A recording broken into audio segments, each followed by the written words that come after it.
Okay, leader, I think I finally came up with a good idea for Fnaf, Finance at Freddy's Plus. No, not Finance at Freddy's Plus. That's Finance at Freddy's Squared is what I'm going to officially call the game.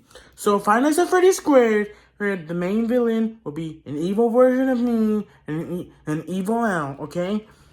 Okay, so here's what's gonna happen.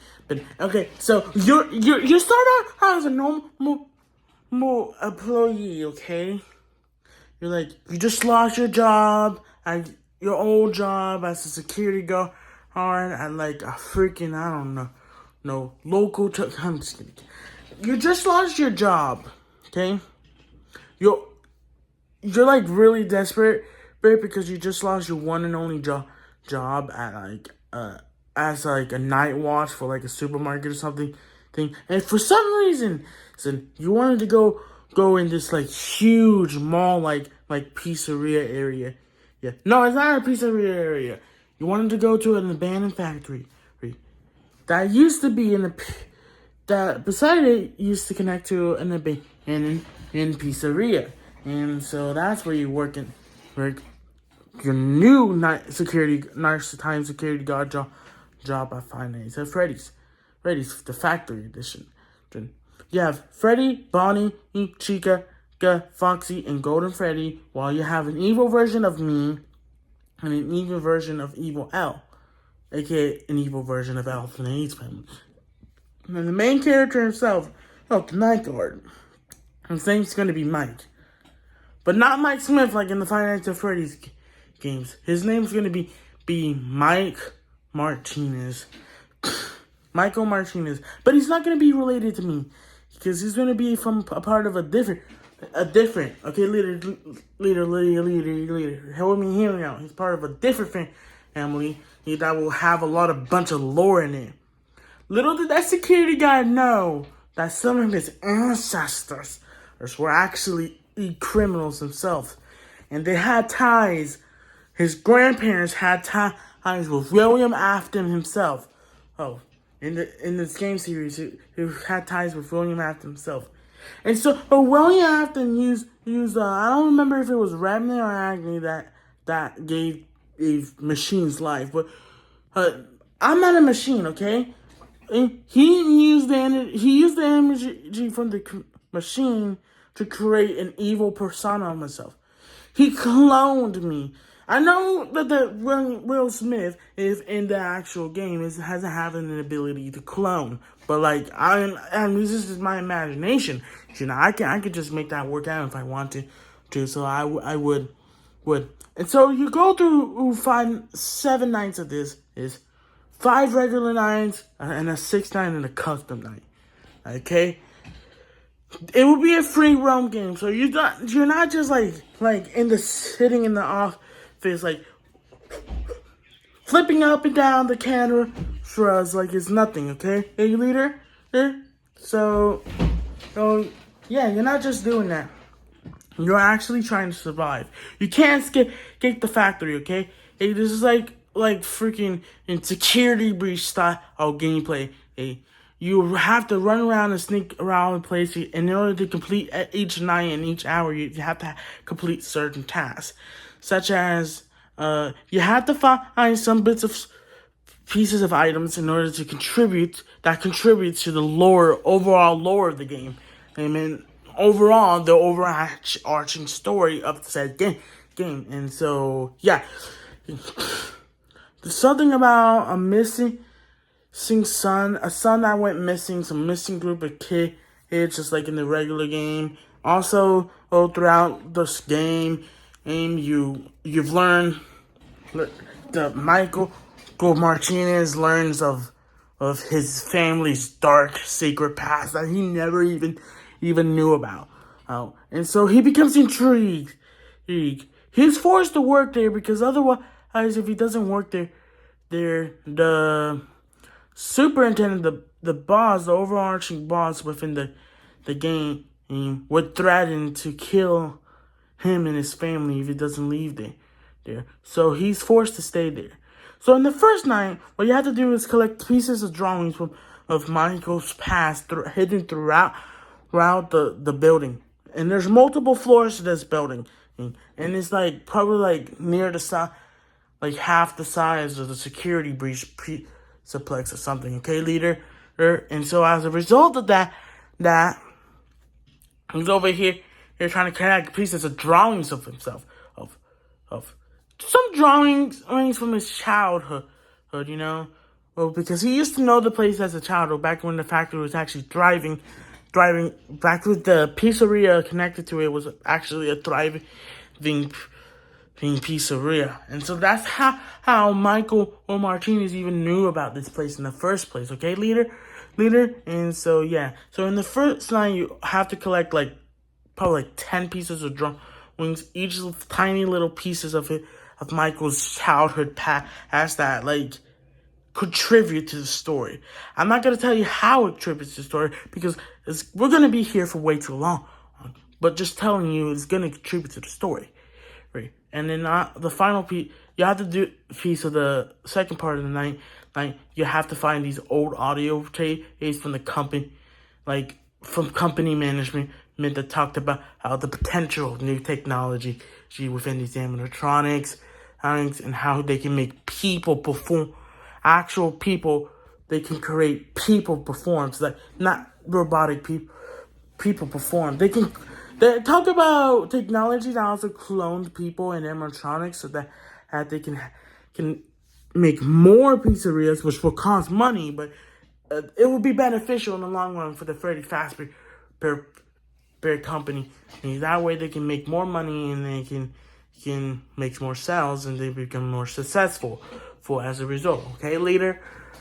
So they used the evil Redman, and they cloned me and L from A's family, and created an evil version of them. And so they're also there.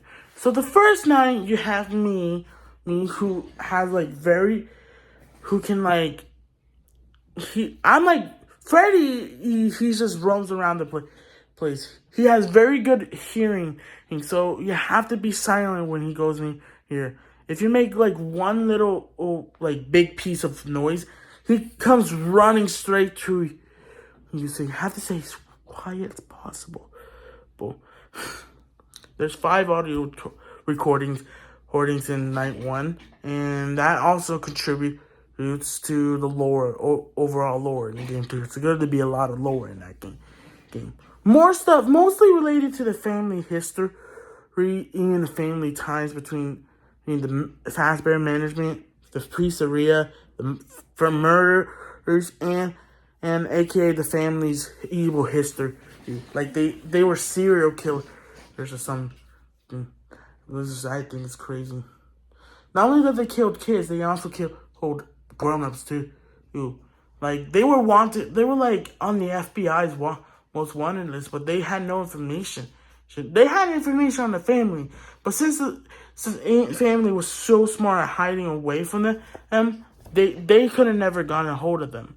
Now, Michael's parents knew about this secret evil past, but they kept it a secret from Michael. So no, he never known about it. And the parents never told anything, cops or FBI, anything about it either. So the grandparents were able to go with later on in the game. You learn that the grandparents changed their names, and they moved. Look, before they set murderers, and they illegally they did a lot of illegal things. Okay, so they moved to an unknown place across like the other side of the country, and they changed their names and identity, and they stripped all the evidence of their past ever happening. And these tapes are the only things left for them to discover. The FBI tried to get into the pizzeria, but many people got killed by the animatronics while trying to do so. So in this game, Michael's goal... Well, Michael did not only apply to the job because he was forced to, and because he was desperate, but he also applied to the job because he wanted to know and discover more about his past. Because he knew something was up about his past, but he didn't know what. He grew up thinking that there's something sus about his family, And so he wanted to finally scratch that itch on his shoulder and actually find out now the truth about how this family's evil criminal mastermind. Okay, leader? All right. And so, in night one, when you have me as well. So I go ahead and I try to create false impressions. And if you see me come near, if Michael comes near me, I start giving him hallucinations, like something straight out of a horror film or something. See? I start giving him hallucinations of false animatronics, like Freddy. Like I can falsely pose that Freddy's nearby when actually reality isn't. And I can also temporarily sabotage some of Michael's stamina and physical skills, to prevent him from being able to. Michael can fight in the game, but if I come near him, I can physically weaken him to the point where he can't throw a punch. And I can do that for like up to 30 seconds. So 15 to 30 seconds. There's a cooldown, okay? And so as a result of that, if you come near me, you're screwed. You're absolutely screwed, okay? Your game is done. Although I mostly stay in like one place, and I mostly stay in like the upstairs area. Yeah, so but you only have to go in that area like once or twice because there's one tape and one drawing, two drawings up there. So that's the only time where you have to actually go up there. Okay? Hey, master. I mean, not master, leader. So yeah, that's why. So I'm like on the third or fourth floor. The rest of most of the drawings are within the first and second floor. There are 4 floors in total. And there's 3 floors, okay, and 1 basement. You don't have to go in the basement, until like the second night. Actually, there is 1 tape in the basement, but you'll have to get have to get a code for it to actually get in there. You have to actually unlock it. The code to the basement would be on like the second floor. Once you get like it's on one of the shelves. It's on one of the shelves. Oh, it's right next to one of the tape in a drawing. So that's where so far I've told you where 4 of the drawings are and 3 tapes. Okay. The other 6 tape drawings are on the first floor, somewhere on the 4th floor. One is 3 of them are in the main auditorium, like in the opposite corners of each other. They're like the front entrance, okay. And the other 3 are in like the back area of the first floor, like the kitchen and the social stage and all that kind of stuff. And so yeah. So that's all 10 of the drawings. The other two tapes are on the 3rd floor. I'm on the 4th floor, remember, or was it 3rd? The floor below that is where the other 2 tapes are. And they're hidden behind a statue. One of them is hidden behind a statue. And the other one is hidden. You have to get through Freddy. You have to required to go past Freddy to go that, because that's where Freddy spawns in the game. And that's where he starts out in the game. And so yeah, is you listening, leader? And so you go over there, you get the final tape by slowly sneaking past Freddy. And then you get the final tape. Those are all 5 tapes and all 10 drawings, and then you have to get all the way up to the exit. No, you have to wait until it's like 6 a.m. first. You have to wait until it's 6 a.m. in order to escape the place. But in this game, unless you get like the last drawing ring, you don't get any sort of time progression. Now, you progress throughout the night the more drawings and more tapes you get, the more you progress in the night. There's no time constraint, so you can literally speed run within minutes. Although it would probably be kind of hard to speed run it in like a few minutes, considering how big the place is. But like still, it's still possible. Or you just have to be very fast and efficient. But that would be hard because you can't make a lot of noise and sprint too much because of Freddy. And so yeah, that's what sucks about that factor. I purposely added that in so that players can't just speed run through it. And once you collect the final tape in the basement, you have to survive like another minute or two before you can actually... I'm just kidding.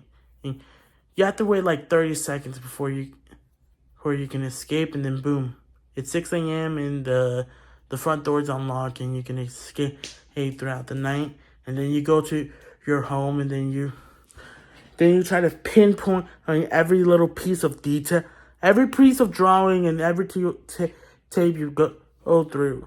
You don't have to listen to the tapes. All you have to do is just like store them in your like evidence room, where you can like then choose to listen to them or not by choice.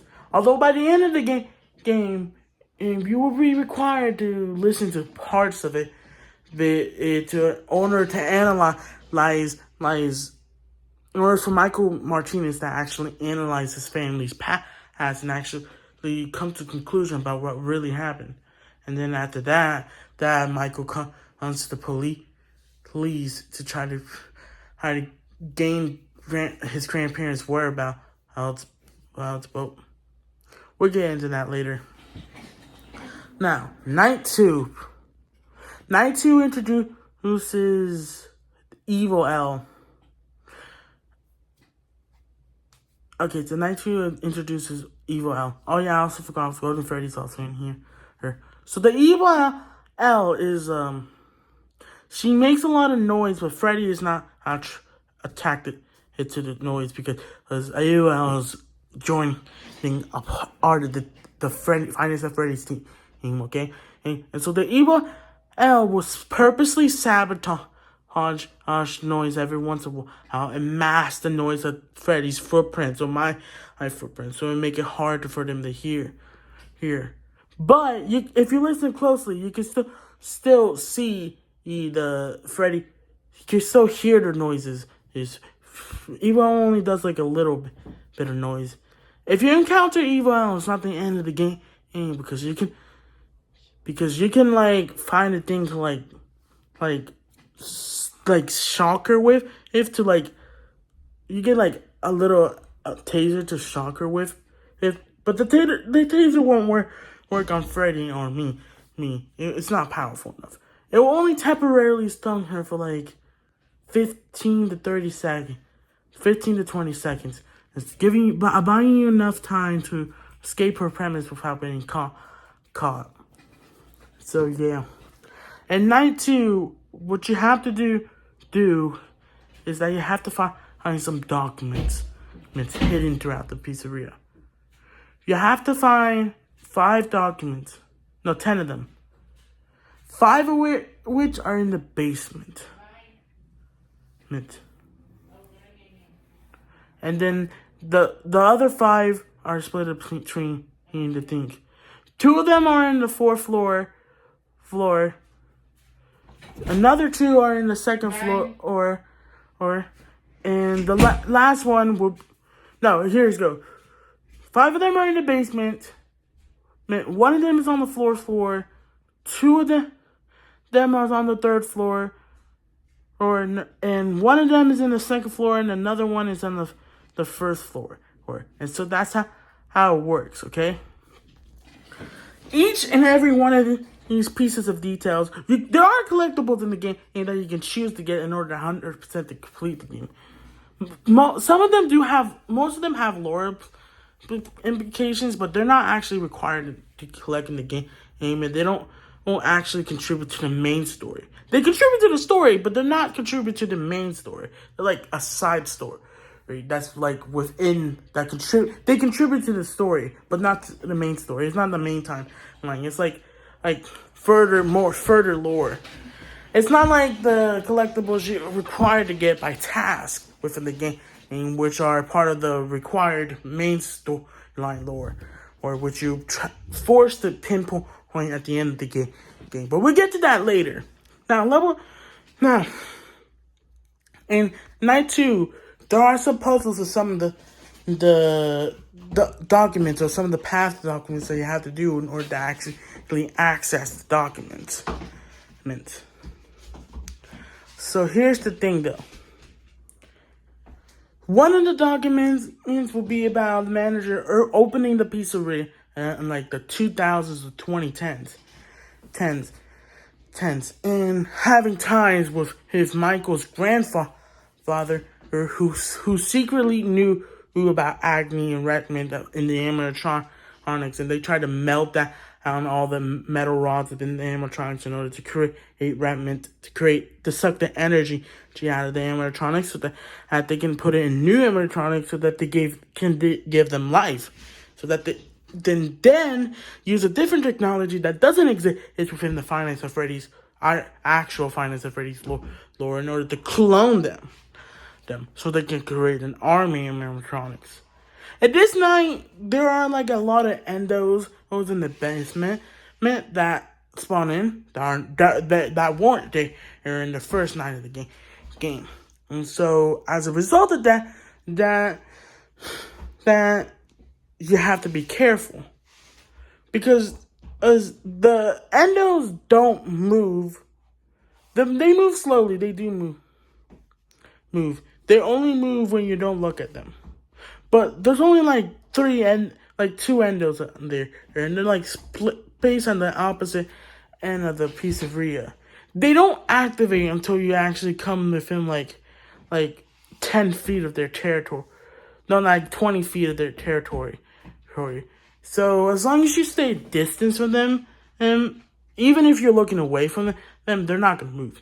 But if you're like close up to them, you're looking away to them, then you're screwed, because they're gonna move. So the easiest way to deal with them were to always look at them until you like feel like you're far enough away of them, until you like feel like you're further than like 10 to 20 feet away from them, until you're like further than 10 feet away to them, and you can look away for as much as you want. But you have to make sure that you're like a safer enough distance from that 15 to 20 or like 10 to 15 feet territory in order to actually move away from them in order to be successful. One of the many puzzle games, like the puzzles in night 2, will require you to move past the endo. But don't worry, because the endo's on the other side of this large room. So it's not really that big of a deal. And so, yeah. So the puzzle will be to memorize a series of a 6-digit number. And the 6-digit number will be 8-digit number. The 8-digit number they had to memorize is 57552521. Is that you? Yeah. 57552521. Now that's really easy to memorize if you're like doing enough time. You have an infinite amount of tries in order to actually memorize that pattern. It flashes beforehand, and all you have to do is just press a button. But you're required to actually put it in the code or in the puzzle or in order to access the document. This is another document. That document, it talks about the construction behind the place, and how Michael's grandparents, grandfather and grandmother were involved in the place in terms of this construction, It layouts a map and design of the whole area on the paper, and it shows like all the floors, including the basement. So it's like 5 floors. I forgot. I don't know whether to make this 4 floors and then the basement or 3 floors in the basement. But I still haven't figured that out yet. That's in the basement. Okay, so the third document is on the other side of the basement, and it would require you to play a short mini game where you have to get a score of like 100 points. But like you gain like 20 points every second, and all you have to do to get to the 100 points is kill like a few enemies and wait like 5 seconds. So yeah, once you beat that you get the third document, and this third document is quite interesting because it shows that the animatronics were actually designed to kill people. And so the pizzeria was just a trap in order to subconsciously and psychologically convince people to go into the pizzeria and pay for the money. It's like they're like hacking their mind. They're like manipulating people to go there. The animatronics are designed to be friendly on the outside. They're designed to be friendly during the daytime. But in reality, they're actually quite evil. Okay, leader? And so as a result of it, the thing details the technology behind the technology and design of the actual animatronics themselves. The inside of them. It shows their spring lines, their endoskeleton structure and design, and all that kind of stuff. And how their goal is to plan and domination, a monopoly on all animatronic pizzerias and megaplexes throughout the U.S. Their plan is to take over the industry, the pizzeria industry, to have a monopoly over the place. And so, yeah. The fourth document in the basement will require you to go to the other end of the place. The first document is like over here. The second document is like over here. And so the third document will go over here. And the first document that I talked about, which was out of order, I think it was like the first floor. Or so, yeah. So this document that's over here in the basement, that one's quite interesting. You can just grab that one. That one is like a freebie. But once you find it, you can just immediately grab it. Now, the documents do not actually show their detail when you first grab them. You don't get to see that until you put them in storage once you get it back home at the end of the night, after you beat the night. But this fourth document is when things get really, really juicy. Because they actually show the financial side of the pizzeria. Like how much it costs, taxes, how many loans they took out to actually build this place, and what kind of materials they used to build it. And the whole legality of it. How they manipulate the government to allow them to build this place next to an abandoned factory. The pizzeria megaplex and the factory are connected into one. So you travel between both places is within the night. And so, yeah. The factory doesn't actually get relevant until like the 5th or 6th night. But for now, I mean, you can go inside the factory, but there's no use. Most of the place is blocked off anyway until like it's locked from the player's perspective until night 5. So it's not really that important. And so yeah, the fourth document doesn't really have that much lore implications to the actual story. It still contributes to the story because it's about the pizzaplex itself, but it doesn't really contribute much lore, okay? It's just something that I added because I'm a nerd and I like numbers, so I wanted a realistic way in telling how much everything costs. And I wanted to make sure that everything in terms of cost was accurate in terms of the actual scale and size of the pizzaplex and all that kind of stuff. of the fifth document, or the fourth one within in the freaking basement is like more closer. It's like here. The first document was on the first floor. Here's like 4 floors. Here's the fourth one, third, second, first, basement. The first one was like in the main living hall in the first floor. And then the second one document's like over here. Third document's like over here. Fourth document's like over here. And the fifth document's over here. And so that fifth document, man, it's interesting. It's also pretty interesting. It's another freebie. And so this document, what you have to do is, well, yeah, the battery is rechargeable, but there's unlimited amount. It just has a cooldown. The rechargeable battery itself has like a cooldown of like 30 to 45 seconds. But it's like, well, it's not rechargeable, it's infinite. You have like a limit of like 3 or 4 or 3 charges. But you can refill it. There's like a charging station in every other corner within each of the floors, including the basement. And so, yeah. But here's the thing. This fifth document includes details about the technology used within the Pizzaplex itself.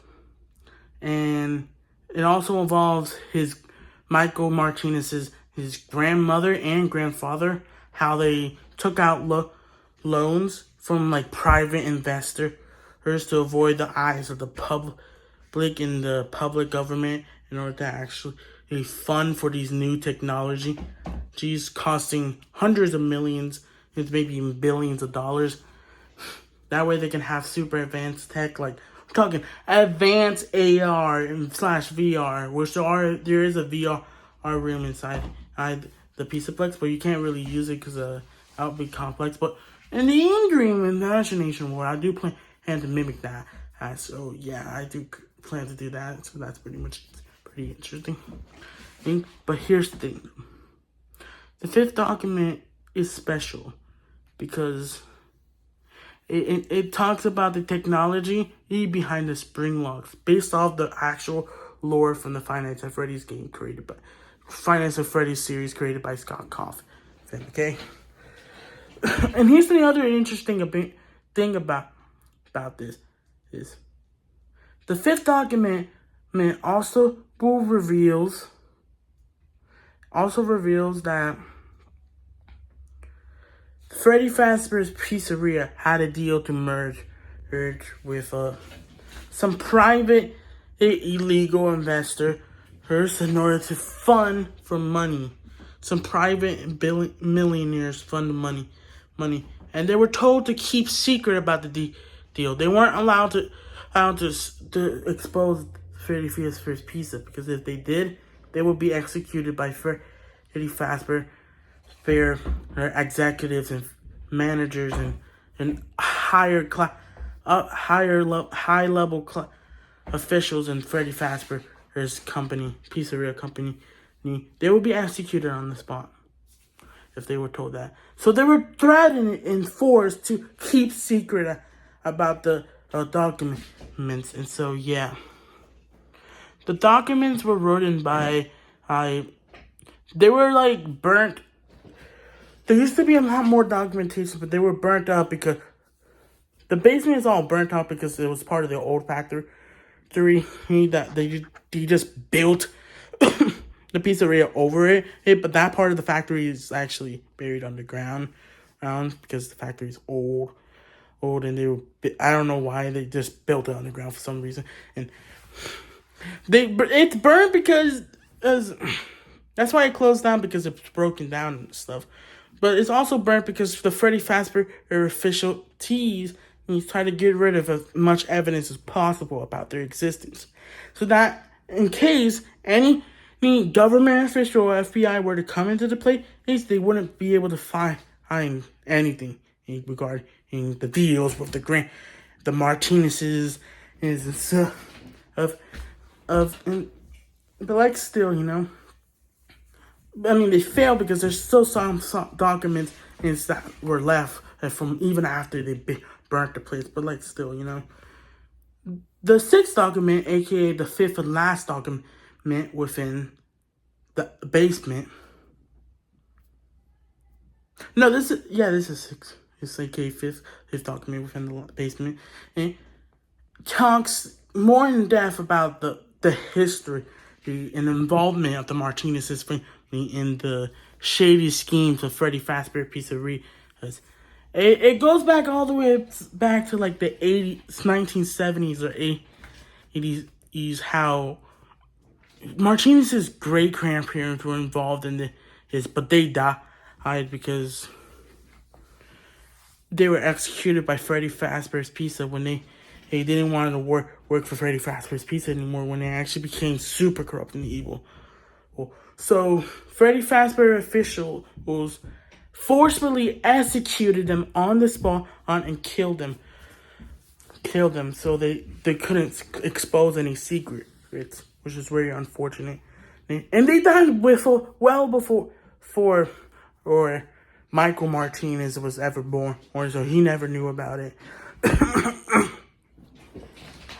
So yeah, and they talk about their involvement, their deal with the company. They were told, well, when they first made the deal, that if they tried to expose them, or if they even did expose them, they will be executed on the spot, which Freddy Fazbear's Pizzeria ended up doing. So, yeah, which is very unfortunate, and I do consider myself to be that is very unfortunate, unfortunately. And so, yeah. Okay, so here's the thing. The next two documents you can find are in the second floor. So the seventh document on the second floor, the first one of two, who will be located near like the VR area, and aka the Fastcade area. Yeah, the Fastcade is not just arcade games; they also have PlayStations and Xbox over there, but they're not usable. Well, they're not actually in use; they're in storage. But like, still, and turning them on will actually attract Freddy to your location, so that's like an instant kill right there. But you can't use them. But unfortunately, you can't use them. But like, still, the seventh document has more lore implications. It doesn't actually have that much text on it, but it has a big image from like the 2000s of Martinez's grandparents with William Afton. Then a private picture they printed on a newspaper, or when they're in the basement back rooms where they're shaking hands and coming to agree, happy like. So yeah, they were like, and so the document talks about the new upcoming funding for the food in the pizzeria. How they were planning to secretly poison his customers. Now that would be against evaluation of the freaking. I will be against evaluation of the actual law. But the Freddy Fazbear's Pizza was a privately owned company, so they didn't have to. So they didn't care. Or those that had to abide by the law, they didn't care. So what they did is that they only allowed small amounts of people in at a time, and then they killed them on the spot, and then try to hide the body as quickly as possible. And then they allow more people in. People got suspicious of this real quickly, but they didn't care. They still got away with it somehow, despite that factor though. Oh, and so yeah. Document 8 is interesting, pretty interesting. The second document on the second floor is actually pretty interesting. No, I think it's the seventh one. I think I miscounted. But here's the thing though. The eighth document is actually a newspaper article, not a regular document, private document by Freddy Fazbear's Pizza. Newspaper article talked about how the factory he burned down in like the 80s or something, between like the 1960s and 80s. I don't remember, sometime around there, and so it's been abandoned ever since. And how in the 1970s, late 70s or early 80s, Freddy Fazbear's Pizza decided to be a good idea to try to bury the factory underground, some parts of the factory underground, which they did kinda do. They buried the factory that was like across the street that's being connected it to the Freddy Fazbear's Pizzeria. But here's the thing though. They buried most of it underground by making like a makeshift hill that cost like hundreds of millions of dollars. They didn't find any suspicious for the local government because they were in a super remote area. So yeah. And so Freddy Fazbear's Pizza was like located on this big hill, I normally place hill that looked very off and funky. And so most of the factory was like buried underground, so you couldn't see it in the regular Freddy Fazbear's Pizzeria. Most people thought that the back area of the Freddy Fazbear's store 4-story pizzeria was really just the back room area of the backstage, but it was the entrance to the factory. And so yeah, so the factory is also part of the underground area. It's part of the basement, but you can't access it until night 5 or 6. So yeah. So yeah, document number 9.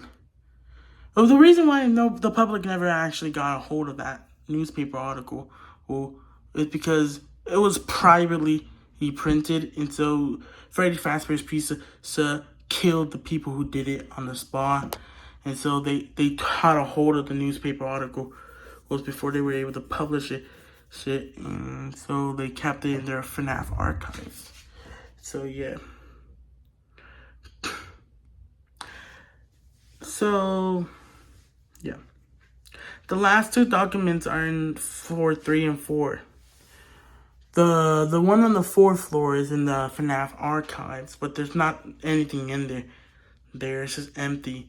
The 8th document, the 8th and a half document is just another picture that's displays William Afton in the next to an endoskeleton inside of a Fnaf animatronic suit.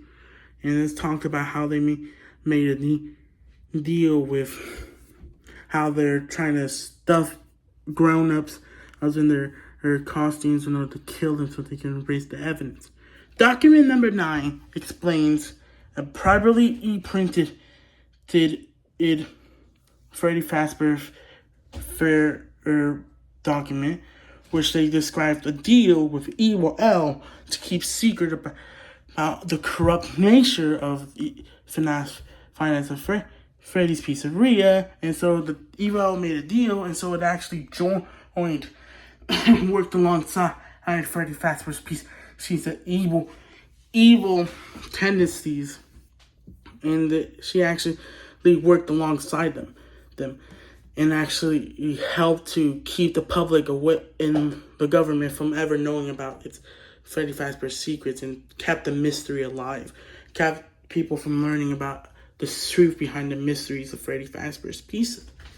And so yeah, the 10th and final document located in floor 3, in the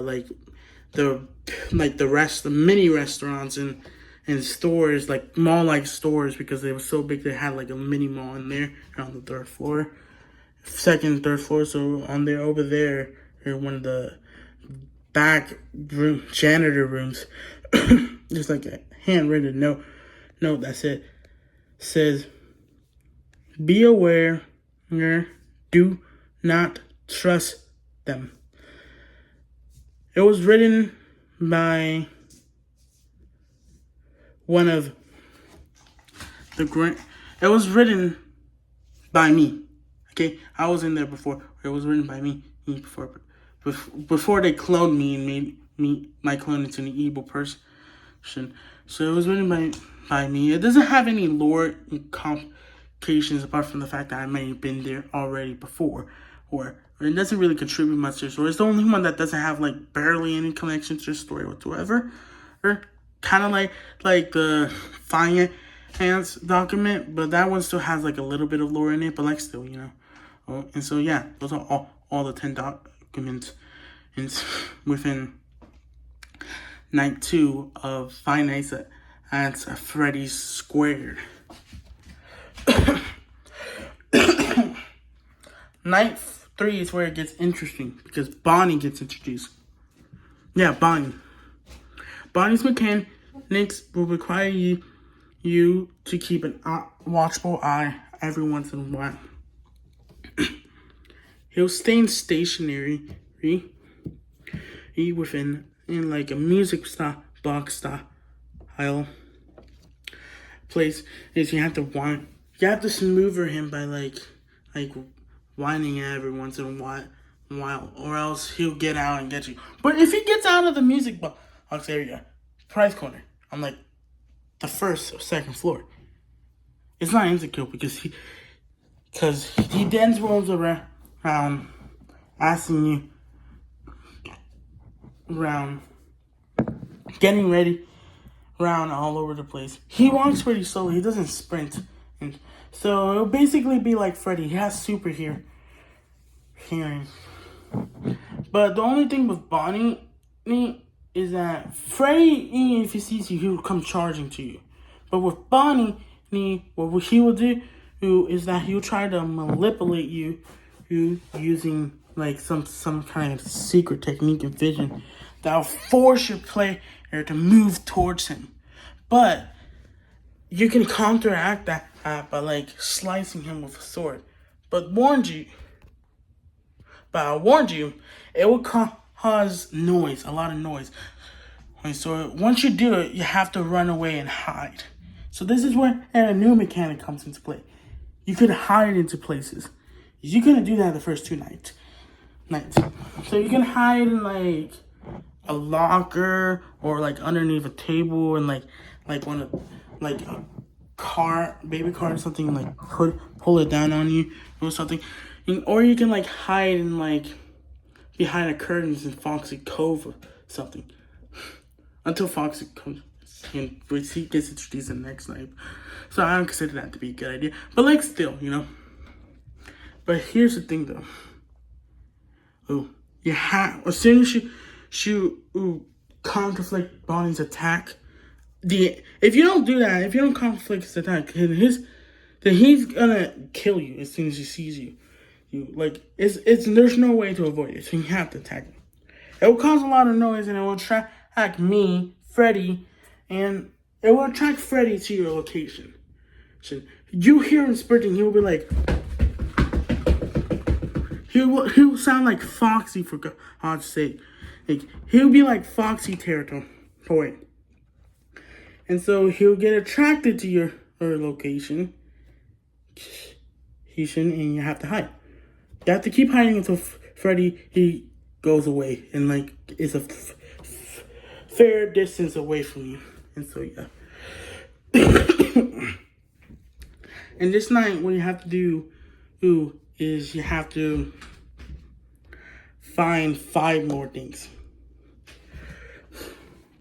Don't worry, because the mechanics of Evil L still are still in play. So you still have to worry about that.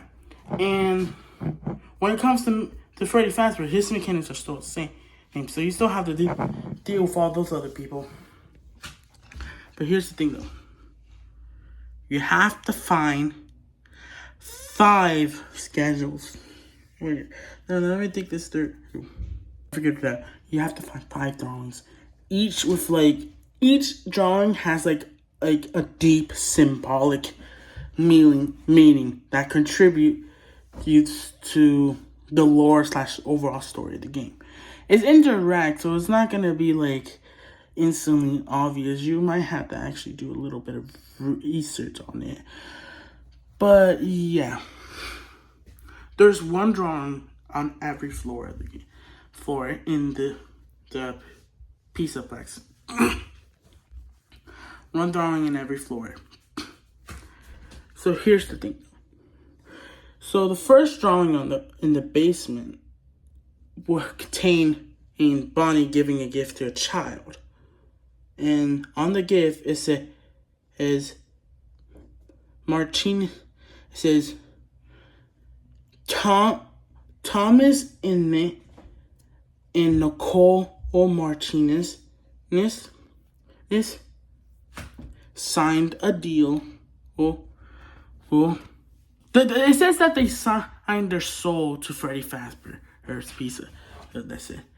Like their gift is Bonnie is giving their soul to the child, and the child is there's an arrow pointing to the child that says it's Freddy Fazbear Pizza Company. So they're saying that, and the Bonnie, there's an arrow pointing to the Bonnie saying the deal. Freddy Fazbear officials, and then the child is pointed towards as being pointed towards as the being symbolic of the company. It's saying that the president is representing that they sold their souls by signing by agreeing on a deal with Freddy Fazbear officials. They're basically selling their souls and dedicating their lives and their souls to Freddy Fazbear's Pizza, the company, to Freddy Fazbear's. There's no going back. So they're forced to abide by everything they're saying, or else they'll be executed on the spot. Which is what the second drawing on the first floor is all about. It shows the grandparents and being forced to do bad stuff. They're being forced to murder parents and their kids right in front of each other in a secret bathroom alongside William Afton. And it shows that if they don't do it with, and it says that if they don't do it, they'll be just like in the same boat as them. They'll be exactly like them. William Afton would do it himself. I don't know how I'm supposed to represent that symbolically on a drawing, but that's what I'm aiming for it to be like. And so yeah, the third drawing on the second floor is Eddie giving like an air hug to the audience, and the audience is being pointed to with an arrow that says Freddy Fazbear's Pizza, Korea company, and then Freddy's being pointed to an arrow with saying Grant Thomas and Nicole Martinez. Yes. So Thomas and Nicole Martinez was initially opened their arms to Freddy Fazbear's Pizza willingly, without knowing that they were going to do bad stuff. But they signed the deal already. By the time they did sign the deal, they was already too late, because when they heard about the bad stuff, they just went along with it. They didn't care. It was already too late. Like, they knew it was bad, but they felt forced and threatened to do it.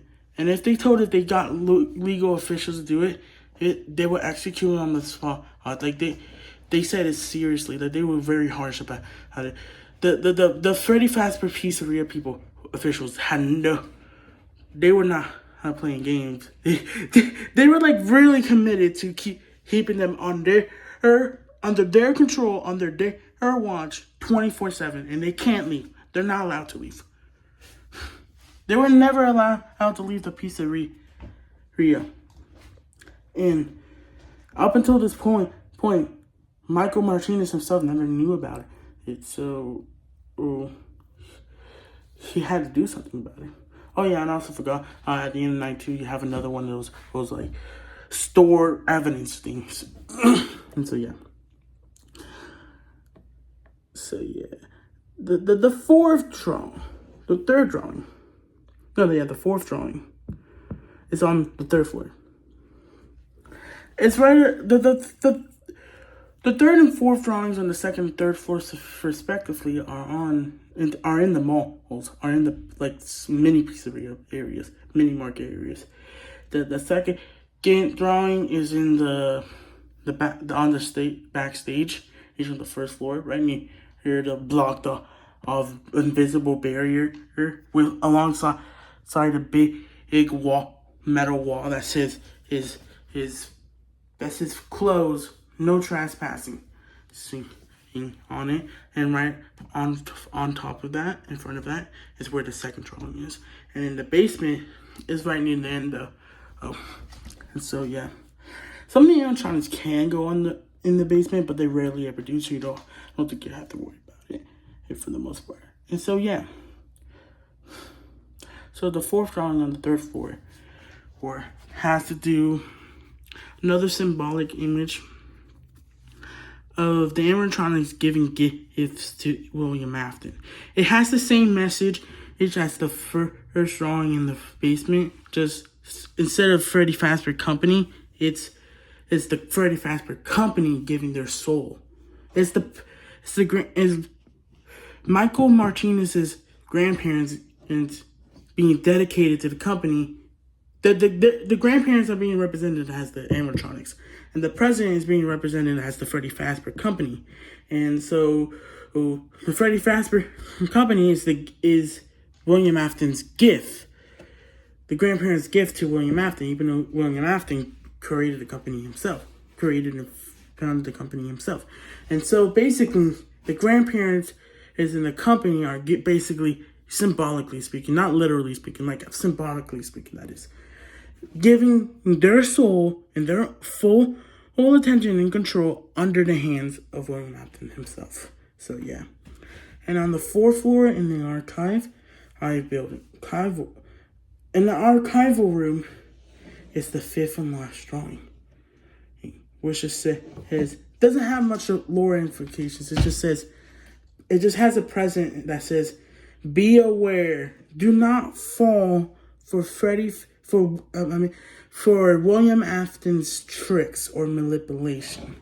And that is the end of the third night.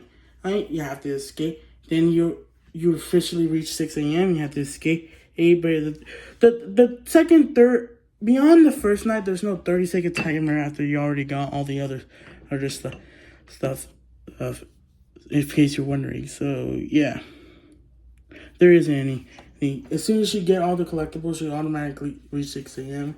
And so when the front door gets unlocked, if you try to exit through the front door or before you get all the collectibles, you can't escape because it's locked.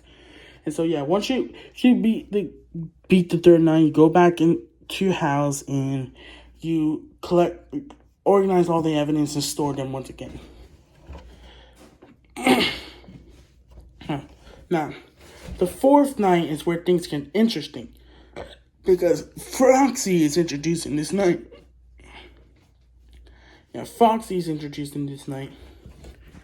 And so, Foxy's mechanics goes as follows. Every once in a while, you have to go down to like the first floor or stage.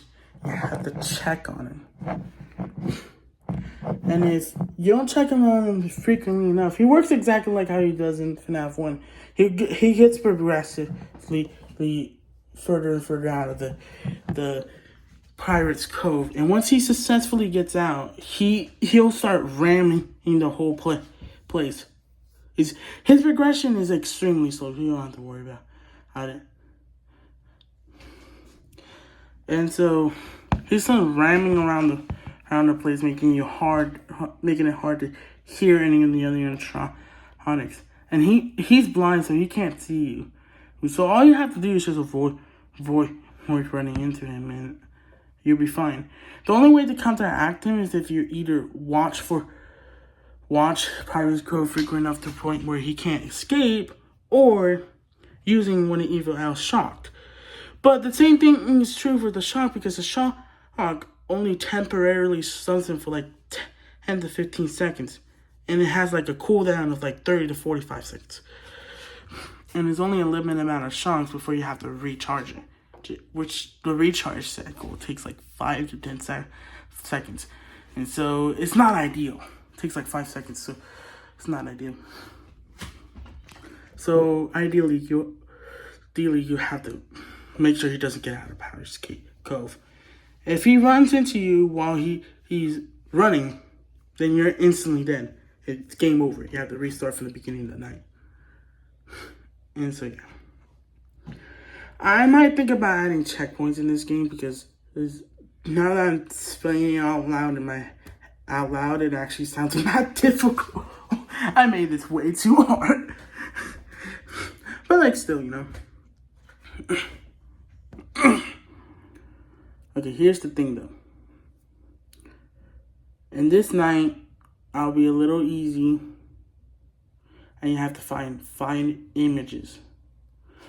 All 5 images are on each for all 5 floors, including the basement. 4 floors, include the basement, and they all have a symbolic. They're all advertisement, okay? Advertisement image that have some kind of like symbolic meaning, such as an old advertisement for Freddy Fazbear's, including Freddy Fazbear himself, that says, "Hello, everybody. I hope you have fun," which is like an indirect, direct symbolic reference to William Afton and the grandparents, and has William Afton sarcastically saying, "Have fun." Well, in reality, he's trying to like torture them both physically and mentally, and ward them down, and they can't escape his control because they're threatened to stay in, and if they're trying to escape, they'll be executed on the spot. And that's the one in the basement. That's the first advertisement in the basement. The second advertisement on the fourth floor, or just shows Freddy in the game. You know, Freddy, Bonnie, Chica, Foxy. And let's say, "Hello, oh, welcome. Let's be your servant." The "be your servant" indirect to reference to William Afton and the grandparents. It's, "Let me be your servant and let me have your soul." That's what he's saying. The third advertisement is on the second floor, and it shows Golden Freddy. And it says, this advertisement is not an advertisement, it's just a regular image. It's a privately owned image. It just says, "Have fun and don't die." I don't know why they made that. They just did. That's like indirectly being sarcastic about the whole have fun, don't have fun, and do die thing relationship between William Afton and Michael Martinez's grandparents. And so, yeah. The fourth advertisement / image is on the third floor, and it shows William No, it doesn't show William Afton. It shows people real humans in playing in costumes, animatronic costumes, saying, "Springlocks, the new advertisement Springlocks may increase safety mechanism to safely wear animatronic suits. New improved technology is now officially been applied to the suits. New and safer technology, but it says new technology makes Springlock suits better, more efficient, and safer to work, basically. And so the fourth floor has the fifth and final advertisement advertisement / image, and it shows It shows. It shows. It's just like it's a symbolic image showing kids and the animatronics having fun in their birthday party. And it says on the back, do not trust their lies. They're manipulating you and it's working. Look in the mirror. Let's just look in the mirror because, we'll get to that in a second. Okay. And so that's the end of the night. It's automatic 6 a.m. and you beat the level. And so you go back home, try to organize your thoughts, put in the evidence in storage. And so yeah. The 5th night it's interesting.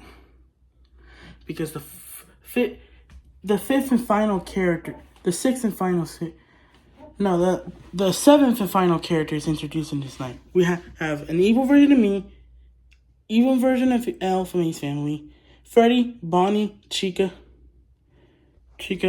and Foxy. Oh yeah, I forgot about Chica.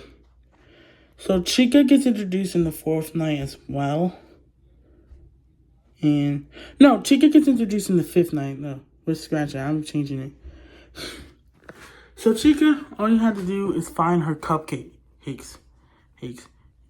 You're given the whole night to find the cupcakes, though, so you don't have to worry about it. But if you don't get the cupcakes by the time you find the last drawing, then she'll spawn in and she'll try to find you. There's no way to counteract her.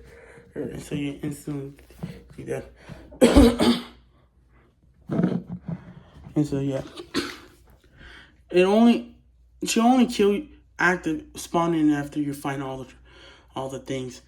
And in this night, what you have to do is that you have to find 3 pieces of videotapes. 3 videotapes found in old school TVs. You can only watch them if you're actually at home, though. So, each of these 3 videotapes have lore in them and contribute to the main story. One of them is in the basement, another is on the 2nd floor, and the last one is on the 4th floor. And so here's the thing about videotapes.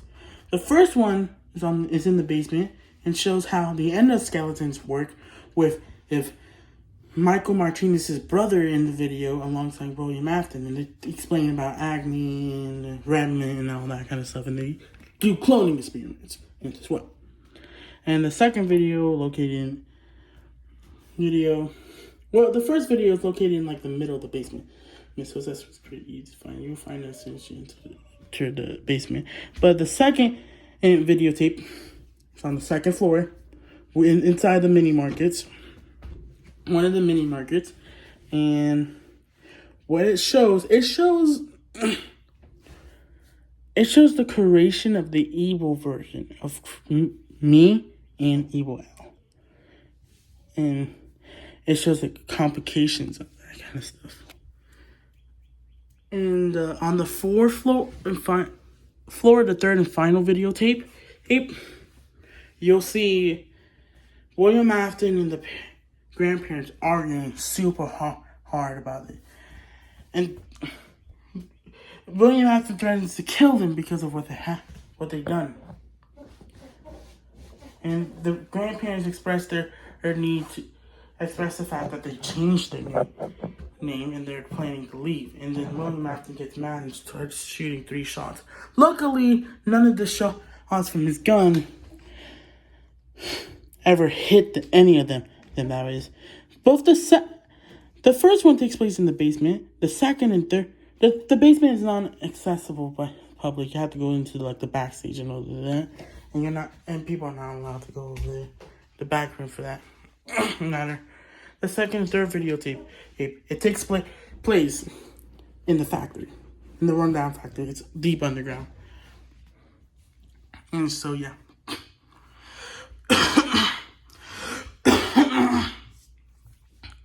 So yeah, here's the thing.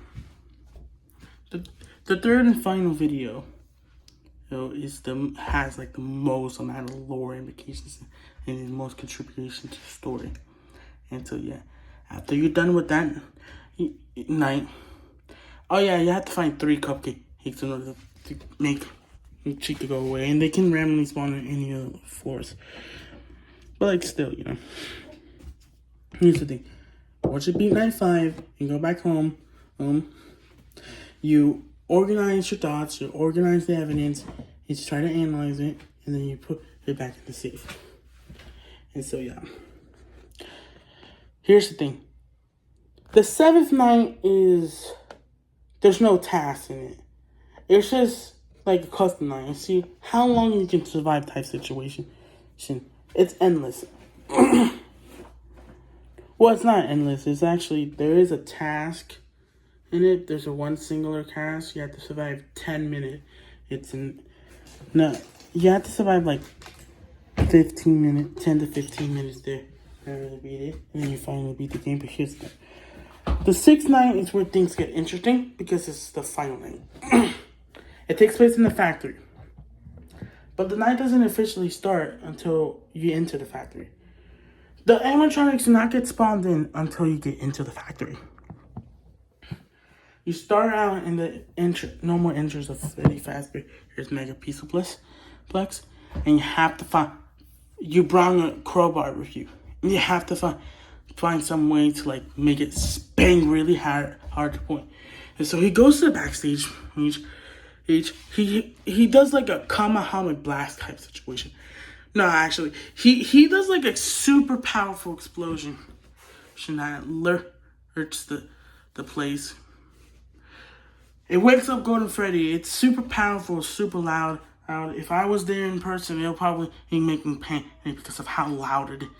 Freak out because of how loud it is, and I do not like that. But still, that's why I put a warning before this happens. It's loud, but it's not actually shown in the game. It just skips the loud explosion. But there is one. It's just in your mind. It's in between. It just cuts past it. And then Golden Freddy, he goes,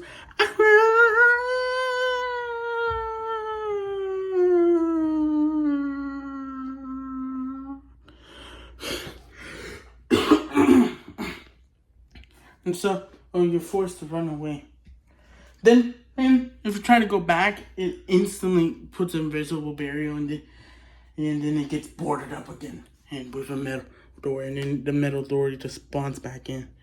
And then the 6th night. So all the characters from the regular piece of Plex are back. The only difference this time around is Golden Freddy spawned in. Now, Golden Freddy can randomly teleport in any given time at any point anywhere in the factory. When you see him, you're provided with a mask. When you see Golden Freddy, it won't work on the other animatronics, so don't even try. They're still attacking. What will happen is that you have to put on the mask. You'll know that Golden Freddy has spawned in you when you hear laughter. And you start seeing distortions, like the kind of ones you see from me. If you're trying to attack me. What was it, Evil? I forgot which one has to makes you hallucinate.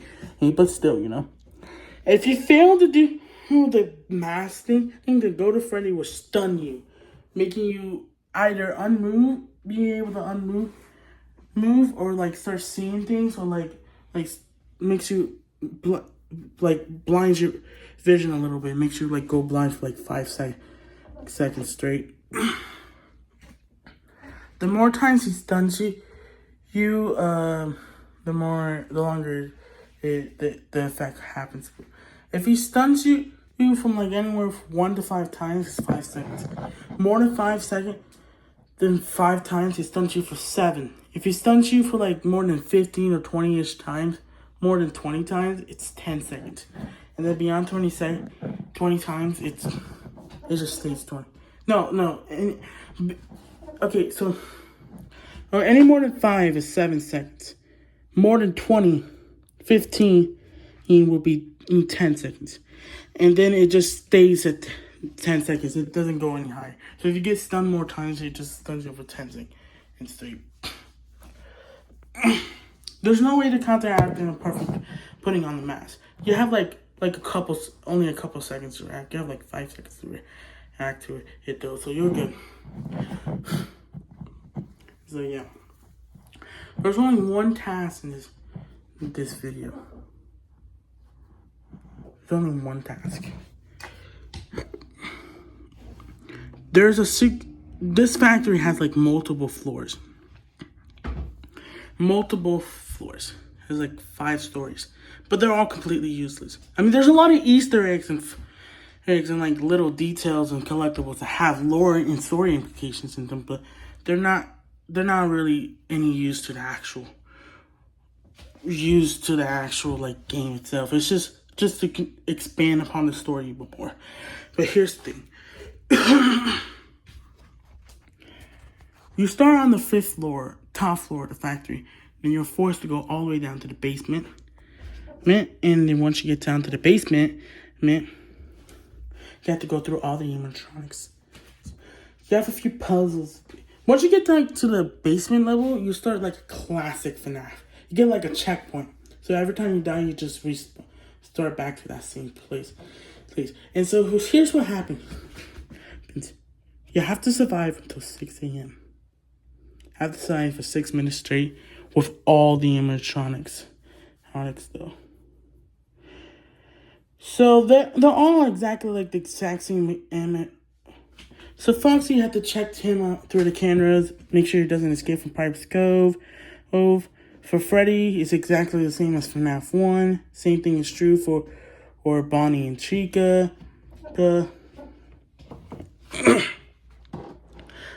Same thing, Golden Freddy works the same. Every time you spawn in, you just flip up the camera and you go away.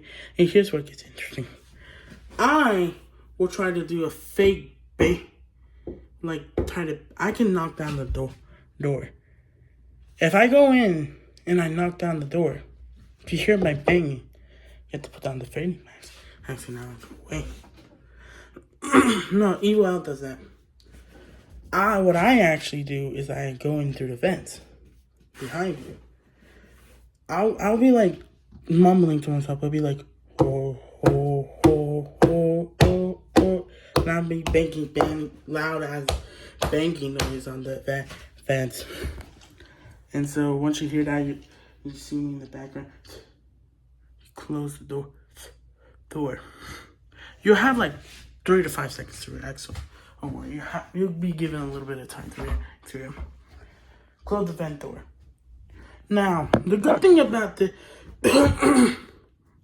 you have power in here, but you have like twice as much power whereas you do in a regular game of Five Nights at Freddy's mode, because you have so much more to keep track of, so much more to do. Once you beat that night though, you get another checkpoint, and you have to sprint across the other side of the office, out the door that the animatronics try to come into. All the cameras only review all the angles of the basement, by the way. It doesn't show any other parts of the factory. But here's the thing, though. You go down even further down. There's like this big secret lair type situation, like back cave. There's like big sharp man-made dug tunnels that you have to dirt tunnels that you have to go through, and once you go through all that and go down even lower, like way lower, you see like a highly sophisticated multiple layers to go in, multiple levels of security. You don't have to worry about anything because the animatronics are despawned now, so you can just freely move if you want to. You can't go back where you came from though, because it's blocked. It's locked. And if you try to go over there, you can't. Oh well. There's no escaping it. So once you go through all that place, you'll find a huge jail cell. So if you go even further down, like way further down, like 10 seconds worth, and you see like a big place, a jail cell that's like big room. It's like probably like a jail cell that's like probably like 10 times the size of this entire apartment. And this is just one room, by the way. You see a bunch of dead people in the cages. And if you go towards the end, and you can see that there are a lot of buried bodies here. You can see that there's also a lot of ashes. If you dug up the tunnels, which you can't do in the game, you see ashes, rotten ashes, or like rotten. There's no actual rotten bodies because in the cage it's just ashes. If you hear in the background, you can hear burning fire, meaning they turn the people into ashes, and so they kill them. If you go down even further into the basement, you'll see Michael's grandparents, how they how they're dead. See, what happens is that when the grandparents tried to move to the other side of the country, they never actually got to do so. They did change their identity and change their names, though. But before they were able to actually go away from the piece of place deep underground, like several hundreds of feet, maybe even like a couple thousand feet down the ground, Michael Afton killed them. And there's a note in front of them that said that's like part of the one task. That's like the one task was to find the grandparents. And it was just like at the beginning of the 6ix9ine, it's just labeled as mystery, but like still, no. Here's the thing though. There's a note that says I killed your grandparents, boy, kid, and now I'm gonna turn them into ashes. Just sincerely, William Afton. And then on the other side of the note, it says, "Come and fight me." And so the grandparents disappear, and they like go down. No, they don't disappear. They go like they like elevator down, and then you hear noises of fire.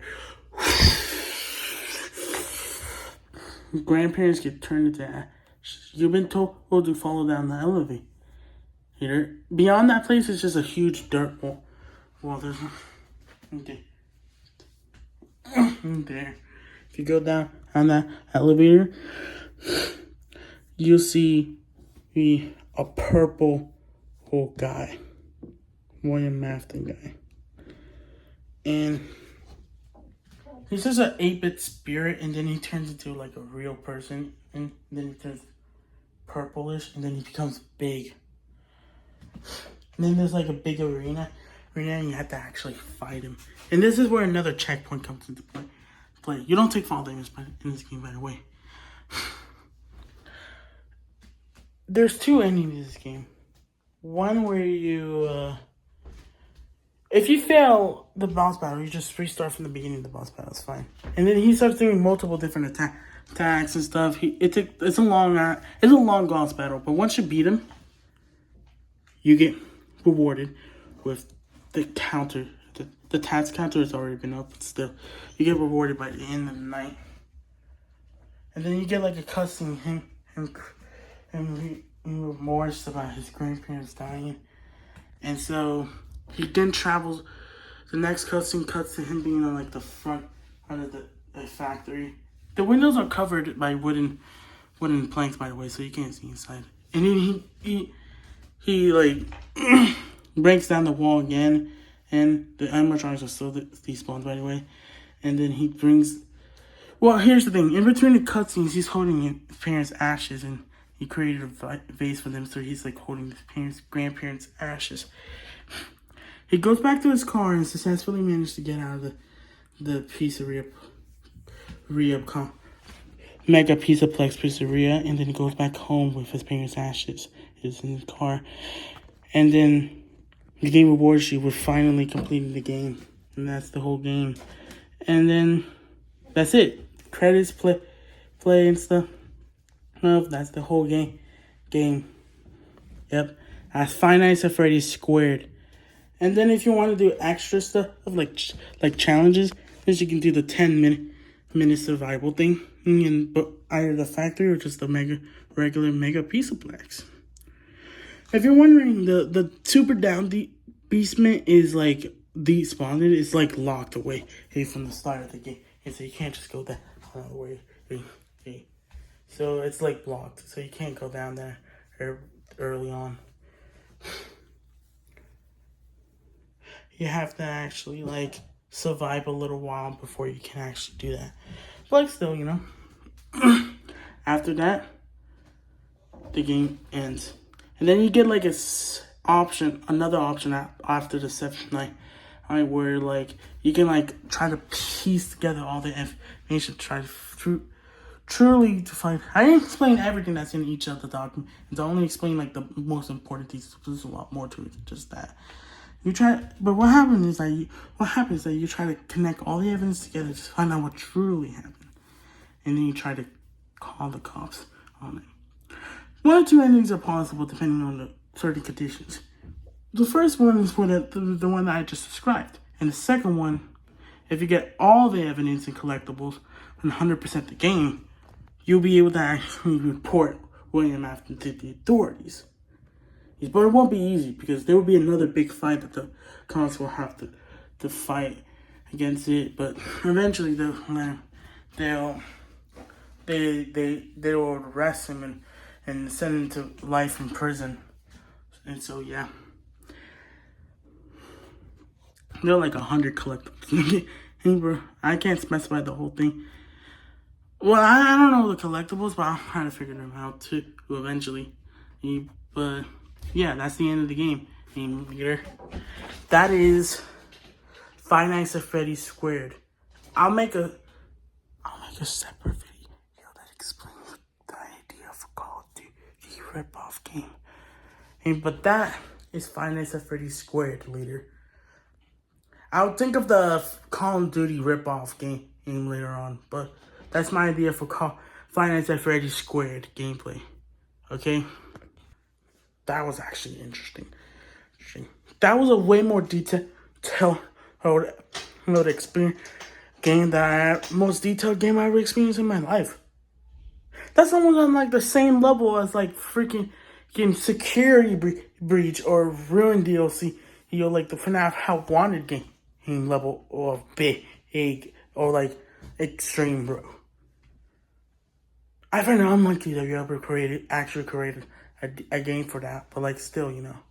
So, from my understanding, this is a concept and idea. Do you actually plan to make this into an actual game?